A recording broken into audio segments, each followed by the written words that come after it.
Well, if you're a Bucs fan, there's a whole lot to be excited about today as training camp kicks off. Yes, there are a couple of old faces missing like Gronk, Ndamukong Suh, JPP, but there are a couple of new ones who only make this roster even more stacked. Plus, some seasoned vets are returning from injury. Tom Brady, he's still rolling at the age of almost 45. And there's a not-so-new head coach who already feels comfortable in his new role. I'm a defensive coach. Byron runs the offense. You know, when it's time to manage things and do things, I have a lot of people in my ear. I trust myself to make the right decision. Day one came and went without newest Buck Julio Jones taking the field.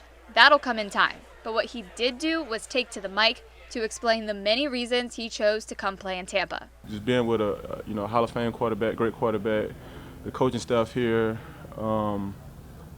is next door. I'm from Alabama. I played in Georgia, right? So it's right here. My family can come see me. I'm not going out the way, but just having the ability to come down here and just work, bring what I can to the team, whatever I can to the team. Having the chance to win a championship was also a huge factor, and he's not alone in that. The only thing I haven't done to this point is win a championship, and that's all I want to do. And it's been very evident the first 2 days here that that's the ultimate goal. Everything that we do individually or collectively as a team, collectively as an offense, is about reaching that ultimate goal. And when the greatest of all time calls you up and asks you to come play with him, you can't really say no. You know, he was like, look, you know, we don't know what Rob's going to do at this point, but regardless, we need you down here. And, you know, to me, that was kind of my first introduction, if you would, to Tampa and the thought of coming down here to playing. And then as the process kind of worked itself out, obviously when Rob retires, that left the void that we talked about in the tight end room. Did Tom call me? Did you answer? That's what I'm trying to see. What's his area code? Yeah, I talked to him. I talked with Tom several times, but you know, it was just on some we just talking. It wasn't really about coming to Tampa.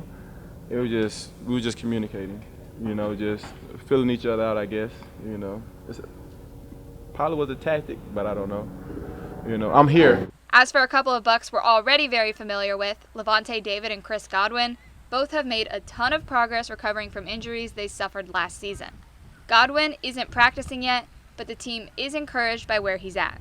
Chris has been working like crazy. He's getting better every day. We don't have a timetable yet, but when he comes out, we'll be happy to have him come out, but he's a diligent worker, and we're pleased where he is. Meanwhile, David is full go. I'm 100%, man, ready to go, ready to get back after it, ready to have fun, and ready to be my normal self and be impactful. Oh, and the whole Leonard Fournette weight debacle that's made headlines over the past few weeks, that's pretty much over now. Leonard looked good. I don't know too many players in the offseason that's going to stay in shape year-round. As long as they're in shape in training camp, he ran great in the test yesterday. He's explosive, he's quick, and we're happy with him. With day one in the books, the Bucs now have about a month and a half to gear up and get ready for their Week 1 matchup against the Dallas Cowboys. Rachel West, Tampa Bay Times.